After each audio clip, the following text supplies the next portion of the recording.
नाम शाइस्ता परवीन, उम्र लगभग 21 साल, संत कबीरनगर जिले के मगहर कस्बे की रहने वाली थी और खलीलाबाद एचआरपीजी कॉलेज में वो छात्रा थी। बताया जाता है कि 7 तारीख की इसी महीने नेपाल टूर पर गई थी, लेकिन अचानक दोपहर में खबर आती है कि शाइस्ता परवीन की खाई से गिरकर मौत हो गई और वजह बताई गई सेल्फी से मौत की।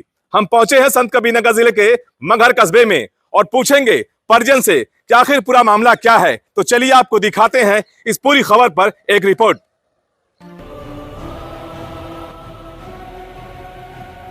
इनकी एक न्यूज निकली थी कि वो सेल्फी लेते हुए गिर गई है पानी में। तो ये सवाल है कि पानी में गिर गई सेल्फी लेते हुए, जाहिर मोबाइल उनके हाथ में रही होगी, लेकिन मोबाइल को कोई नुकसान किसी तरह का नहीं हुआ। बट ऐसा कुछ नहीं हुआ कि उन्होंने कोई एजुकेशनल टूर नहीं कराया। वो सीधा बच्चों को जैसे ही नेपाल में एंटर किया वो पहाड़ी पे ले गए। संत कबीरनगर की शाइस्ता परवीन की नेपाल में सेल्फी से मौत का मामला जिले में चर्चा का विषय बना हुआ है कि आखिर सेल्फी के दौरान शाइस्ता परवीन की मौत कैसे हुई। इसका सही जवाब अभी किसी के पास नहीं है। आपको बता दें कि संत कबीरनगर जिले के मगहर काजीपुर की रहने वाली शाइस्ता परवीन, जो खलीलाबाद के एचआरपीजी कॉलेज में स्नातक तृतीय वर्ष की छात्रा थी और 7 नवंबर को कॉलेज के रक्षा अध्ययन विभाग की तरफ से 20 छात्राओं का टूर नेपाल बुटवल के लिए निकला था, जिसमें मगहर काजीपुर की रहने वाली शाइस्ता परवीन भी शामिल थी। लेकिन दोपहर होते ही जिले में एक खबर आग की तरफ फैल गयी कि एचआरपीजी कॉलेज के छात्राओं का जो टूर नेपाल गया हुआ था, उसमें एक छात्रा की सेल्फी लेने के दौरान पैर फिसलने से नीचे गिरकर उसकी मौत हो गई है और छात्रा का नाम था शाइस्ता परवीन। वहीं परिजनों को जैसे ही हादसे की खबर लगी वो नेपाल के लिए चल दिए, जहां पहुंचने पर उनकी बेटी शाइस्ता परवीन का शव मिला। शाइस्ता परवीन के परिजनों ने कॉलेज प्रशासन पर बड़ा आरोप लगाया है और परिजन जांच के साथ ही इंसाफ की मांग कर रहे हैं। वहीं इस मामले पर हमने कॉलेज प्रशासन से भी फोन के जरिए कई बार संपर्क साधने की कोशिश की, लेकिन फोन रिसीव न होने की वजह से कॉलेज प्रशासन के द्वारा जानकारी नहीं मिल सकी कि आखिर वहाँ पर हुआ क्या था। फिलहाल सवाल कई हैं, लेकिन शाइस्ता परवीन की मौत कैसे हुई इसका जवाब किसी के पास नहीं है और ना ही इस तरह का कोई वीडियो सामने आया है जिससे साबित हो सके कि शाइस्ता परवीन की सेल्फी लेने के दौरान पैर फिसलने से नीचे गिरने से उसकी मौत हुई है या फिर मामला कुछ और है। वहीं परिजनों की माने कि अगर बेटी सेल्फी ले रही थी और पैर फिसलने से नीचे पानी में जा गिरी तो मोबाइल सही सलामत कैसे है, मोबाइल पर कोई भी खरोच क्यों नहीं आया, इस पर भी लोग सवाल उठा रहे हैं। वहीं हमने शाइस्ता परवीन के परिजनों से मुलाकात की है और उन्होंने क्या कुछ बताया है, आइए सुनवाते हैं उनका पूरा बयान। तो हम पहुंचे हैं संत कबीरनगर जिले के मगहर कस्बे में काजीपुर में शाइस्ता परवीन के घर पर और परिजन से मुलाकात करेंगे, पूछेंगे कि आखिर पूरा मामला क्या है, उनके आरोप क्या हैं और बच्चियां कहां गई थी और पूरा मामला क्या है। उनके परिजन हैं। सबसे पहले आपसे जानना चाहेंगे कि आपका नाम क्या है? अब्दुल। ये बताइए, जो घटना घटी है, मौत कैसे हुई, क्या मामला है? सर देखिए, ये 7 तारीख को टूर पे कॉलेज वाले ले गए थे और उसी दिन की घटना है। 2 बजे के आसपास मेरे पास कॉल आती है कि आपकी बच्ची गिर गई है, चोटिल हो गई है, हम लोग अस्पताल में लेकर के आप फौरन चले आइए। मेरी उसके बाद समझ नहीं आ रहा था कि मैं करूं और कैसे चला जाऊं नेपाल, क्योंकि किस हालत में है वो क्या नहीं है, इस सोचते विचार करने में मुझे 1 घंटे का समय लगा। और उसके बाद क्या नाम है, 2 बजे के बाद कॉलेज से भी फ़ोन आया कि आपकी बच्ची गिर गई है और चोटल, लोग हॉस्पिटल में लेकर के। हमने कहा किस हॉस्पिटल में है, बताया सिटी हॉस्पिटल में।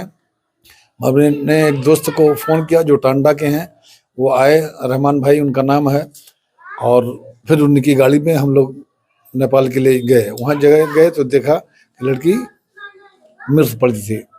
फिर तो जो सूचना मिली कि जो खबर आई थी कि सेल्फी लेने दौरान मौत हो गई, तो कहाँ पर गई थी बच्ची आपकी? लड़की ये बुटवल में पहाड़ी इलाका है, वहाँ लेकर के सीधे गए थे और क्या नाम है कि वहीं के लिए बताया जा रहा है कि वहीं सेल्फी लेते हुए उनकी मौत हुई। नहीं तो लिवा कहाँ गए थे, क्या कह के लिवा गए थे? उन्होंने, प्रशासन ने ये कह के लिवा गया था कि मिलिट्री अधिकारियों से मिलाएंगे आप लोगों को और परिचय कराएंगे, ये आपके क्या नाम है सब्जेक्ट से रिलेटेड है, ये क्या डिफेंस में। और जबकि वहाँ और बच्चों से पता चला कि वहाँ ले ही नहीं गए थे, उस जगह पे ये ले ही नहीं गए, सीधे ये पहाड़ी इलाके पे लेकर के गए, जहाँ ले जाना भी वहाँ की गवर्नमेंट ने प्रतिबंध किया है और सीधे ही वहीं लेकर के गए। इनके पहुंचने के 15 ही मिनट के बाद की घटना है ये। कुछ जानकारी मिली जो बच्चियां गई थी, बताया कि घटना हाँ, कैसे एक बच्चे से हमने मुलाकात किया था। उस बच्ची अपने आप को सिर्फ इतनी कह रही थी कि हम क्या नाम है जो कहकर लिवा गए थे, वहाँ अधिकारियों से नहीं मिलाया, सीधे बुटवल लेकर के गए और अपने आप को वो बहुत डरी सहमी लग रही थी, कुछ बताने में असमर्थ थी। जो बताया गया जानकारी निकल के सामने आई है, जो शाम को आई थी कि वो सेल्फी ले रही थी मोबाइल से, वीडियो बना थी और पहाड़ी से नीचे आ गई। तो मोबाइल कहाँ है? मोबाइल हमारे पास है, मोबाइल को कोई नुकसान नहीं हुआ है। इनकी एक न्यूज़ निकली थी कि वो सेल्फी लेते हुए गिर गई हैं पानी में, तो ये सवाल है कि पानी में गिर गई सेल्फी लेते हुए, जाहिर मोबाइल उनके हाथ में रही होगी, लेकिन मोबाइल को कोई नुकसान किसी तरह का नहीं हुआ। मोबाइल सेफ है, उसमें कई वीडियोस भी हैं बच्ची के। सबसे बड़ा सवाल ये है कि जब मोबाइल सेफ है, जो क्यों खबर वही आई थी कि सेल्फी लेने के दौरान पहाड़ी से नीचे गिरी और बच्ची की मौत हो गई, लेकिन मोबाइल को खरोच तक नहीं आया ना। क्या नाम आपका? शगुफ्ता। तो क्या पूरा जानकारी मिला? सर जानकारी तो अभी पूरी नहीं मिली, और बस ये इतनी जानकारी थी। 4 को टूर जाने वाला था, 4 नवंबर को पोस्टपोन हो गया। सडनली वो 6 को डिसाइड किया कि हम 7 को टूर ले जा रहे हैं, और वो बहुत पहले इन्फॉर्मेशन मिली थी कि हम बॉर्डर का सर्वे कराएंगे बच्चों को। ये टूर था, एजुकेशनल टूर था, बट ऐसा कुछ नहीं हुआ कि उन्होंने कोई एजुकेशनल टूर नहीं कराया। वो सीधा बच्चों को जैसे ही नेपाल में एंटर किया, वो पहाड़ी पे ले गए।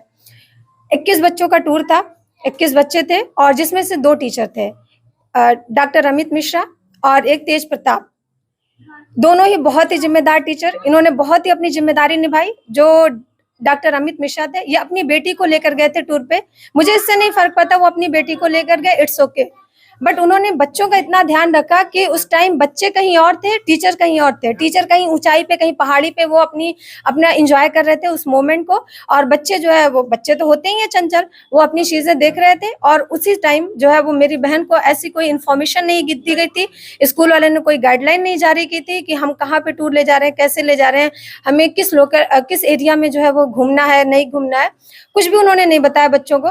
तो मेरी बहन गई नदी के पास, ऐसा बताया जा रहा है, और वहां पे उसके पैर स्लिप कर गए, पानी में गिर गई, और पानी में गिरने की वजह से डेथ हो गई। जबकि ये आपको भी पता है कि सडनली पानी में गिरने से डेथ नहीं होती है। और अगर पानी में चलो गिर गई, कितनी देर थी, अभी तक ये इन्फॉर्मेशन नहीं मिली कि पानी में वो कितनी देर तक थी। बाकी बच्चियां तो आ रही होंगी ना, बाकी लोग रहेंगे वहां पर? बाकी बच्चे भी सब इधर उधर थे, क्योंकि टीचर्स को कोई अपनी जिम्मेदारी का कुछ था ही नहीं कि उन्हें अपनी कोई जिम्मेदारी निभानी है। क्योंकि गवर्नमेंट का क्या है कि वो सैलरी रिलीज कर दे रही है टाइम से, पैसे इन्हें मिल जा रहे हैं, शिक्षा रोजगार का माध्यम है। ये जो आजकल जो जितने भी स्कूल्स हैं, कॉलेजेस हैं, कहीं पे कोई पढ़ाई नहीं हो रही है। ये सिर्फ एजुकेशन वनली जो है वो एक कमाई का एक जरिया बन गया। सभी का पर्पज है केवल मनी मनी मनी, और कुछ नहीं। कोई एजुकेशन नहीं दे रहा। अगर ये आज इतने जिम्मेदार टीचर होते तो वो हर एक गाइडलाइन जारी करते, टाइम टू टाइम पेरेंट्स को अपडेट करते, और पेरेंट्स को सारी इन्फॉर्मेशन देते, बच्चों को सारी चीजें बता कर ले जाते, बेटा हमें यहाँ घूमना, वहां घूमना। किसी का भी बच्चा हो, अगर वो अपने माँ बाप की बात नहीं मानता, मैं मानती हूँ, लेकिन वो अपने टीचर की बात अगर वो मना कर देगा, तुम्हें यहाँ नहीं जाना है, उसके लिए वो पत्थर की लकीर बन जाती है। कॉलेज प्रशासन ने क्या कहा था कहाँ ले जाने के लिए? कॉलेज प्रशासन ने कहा था कि हम केवल जो बॉर्डर का सर्वे कराएंगे, किससे मिलाने जबकि ऐसा कुछ नहीं किया उन्होंने। बॉर्डर किससे मिलाने के लिए? मिलिट्री जो फोर्स होती है, उन फोर्स से मिलाने के लिए। उनसे मुलाकात हुई? कुछ नहीं, कोई मुलाकात नहीं, क्योंकि जो मेरी बहन का फोन था उसमें बहुत सारे उसके फोटोज वीडियोस पड़े हुए हैं, लेकिन उससे रिलेटेड कुछ भी नहीं था। जो भी है वो सीधा पहाड़ी का ही है। जिम्मेदारी किसकी बनती है? सर जिम्मेदारी बनती है सिर्फ कॉलेज प्रशासन की। क्या चाहती हैं आप? मैं तो यही चाहती हूँ कि जब तक मेरी बहन को न्याय नहीं मिलेगा, मैं कॉलेज का ताला खुलने नहीं दूंगी। क्योंकि ये आज मेरी बहन के साथ हुआ, कल किसी की बहन या बेटी के साथ हो सकता है। नो डाउट मेरी बहन इससे कभी वापस नहीं आएगी। ये हमारा ईमान कह रहा है कि चलो ठीक है, अल्लाह ताला उसको लेके गए, वापस वो कभी नहीं आने वाली।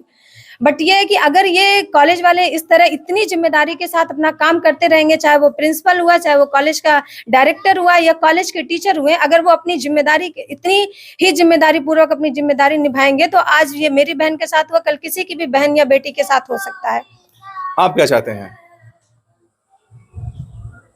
क्या चाहते हैं? मैं चाहता हूँ जो इसमें गैर जिम्मेदारी निभाई गई है, जो लापरवाहियां बरती गई हैं, जो दोषी पाया जाए उसको कड़ी से कड़ी सजा दी जाए। और कॉलेज खुलना नहीं चाहिए, कॉलेज खुलना नहीं चाहिए। मैं सिर्फ ये अपने बच्चे के हित में नहीं बोल रही हूँ, मैं सभी बच्चों के हित में बोल रही हूँ कि कॉलेज खुलना नहीं चाहिए। अगर इतने इर्रिस्पॉन्सिबल टीचर हैं तो हम कैसे कह दें कि वो कॉलेज पे ताला ना लगे। सबसे बड़ा सवाल उठता है कि 2 जिम्मेदार जो गए थे बच्चों को लेकर यहाँ से, उनकी जिम्मेदारी बनती थी कि किस स्पॉट पर उनको ले जाना है, और बच्चियां वहां पहुंची जहां खतरा था, वहां जाना मना था, और यही हुआ जो खतरा। बात आई निकलकर कि सेल्फी लेने के दौरान बच्ची का पैर फिसला और पहाड़ी से नीचे गिरकर उसकी मौत हो गई। लेकिन सवाल ये भी उठता है कि हमने लाइव में बताया था कि अगर वो नीचे गिरी है तो मोबाइल की हालत क्या होगी। परिजन ने बताया है कि मोबाइल को खरोच तक नहीं आई है। ऐसे में सवाल कई बनते हैं। हम स्कूल प्रशासन से भी बात करेंगे, कॉलेज प्रशासन से, कि आखिर उनका कहना क्या है, उस पूरे मुद्दे पर उनकी क्या राय है। लेकिन फिलहाल अभी कॉलेज बंद है, जब कॉलेज खुलेगा तो उनसे भी राय जानेंगे। आप बने रहिए साहिल किरारी के साथ। नमस्कार।